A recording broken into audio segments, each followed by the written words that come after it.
നമുക്ക് ഒരാളെ കുട്ടിയായിട്ട് എത്ര കാലം കൺസിഡർ ചെയ്യാൻ പറ്റും? 10 വയസ്സ് വരെ, 15, 20. ഒരു കഥ പറയാം. എൻ്റെ അമ്മച്ചിയും ഒരു 1.5 വർഷം മുമ്പ് മരിച്ചുപോയി. അമ്മയുടെ അമ്മയാണേ. മരിക്കുന്ന അന്ന് വരെ എൻ്റെ 61 വയസ്സുള്ള അമ്മച്ചിക്ക് കുട്ടിയായിരുന്നു. മോള് കഴിച്ചോ, മോള് കുടിച്ചോ, മോള് കുടിച്ചോ എന്ന് മാത്രമേ അമ്മച്ചി അമ്മയോട് ചോദിച്ച് ഞാൻ കേട്ടിട്ടുള്ളൂ. അതിന് ശേഷം എൻ്റെ അമ്മയെ അങ്ങനെ ആരും വിളിച്ച് ഞാൻ കേട്ടിട്ടില്ല. ഡെഫിനറ്റ്ലി എൻ്റെ അമ്മ ഞങ്ങളുടെ ഹോം മേക്കറാണ്, ഞങ്ങളുടെ സപ്പോർട്ട് സിസ്റ്റമാണ്, എല്ലാമാണ്. പക്ഷേ അമ്മയെ ഒരു കുട്ടിയായിട്ട് ഞങ്ങൾക്ക് ഒരിക്കലും കൺസിഡർ ചെയ്യാൻ പറ്റത്തില്ല അല്ലേ? നമ്മുടെയൊക്കെ പേരൻസ് ജീവനോടുള്ള കാലം വരെ മാത്രമേ നമ്മളൊക്കെ കുട്ടികളായിട്ടുള്ളൂ. അല്ലെങ്കിൽ നമ്മുടെയൊക്കെ പേരൻസ് ജീവനോടുള്ള കാലം അത്രയും നമ്മളൊക്കെ കുട്ടികളാണ്. പേരൻസ് ഇല്ലെങ്കിൽ 15 വയസ്സുള്ള ആളും കുട്ടിയല്ല, പേരൻസ് ഉണ്ടെങ്കിൽ 60 വയസ്സുള്ള ആളും കുട്ടിയാണ്.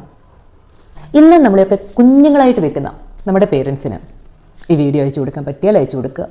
ഇനി അയച്ചില്ലെങ്കിലും അവരോട് പോയി ഒരു താങ്ക്സ് പറയാൻ പറ്റിയാൽ പറയുക.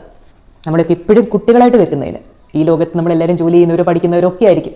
നമ്മളെയൊന്നും ആരും കുട്ടികളായിട്ട് കാണുന്നില്ല. അവിടെയൊക്കെ നമ്മളൊക്കെ ഓരോ മനുഷ്യരാണ് അല്ലേ? നമ്മൾ വീട്ടിലോട്ട് ഓടി ചെല്ലുമ്പോൾ മാത്രമാണ് നമ്മളൊക്കെ കുട്ടികൾ. അവിടെ മാത്രമാണ് നമുക്കൊരു ശകാരം, ശാസന, സ്നേഹം, വഴക്ക് എല്ലാം കിട്ടത്തുള്ളൂ. ആൻഡ് അത് അവരുള്ളിടം വരെ മാത്രമേ ഉള്ളൂ. നമ്മൾ നാളെ കുട്ടികളല്ലാണ്ടാകും. Love your parents. Thank your parents. Happy schooling.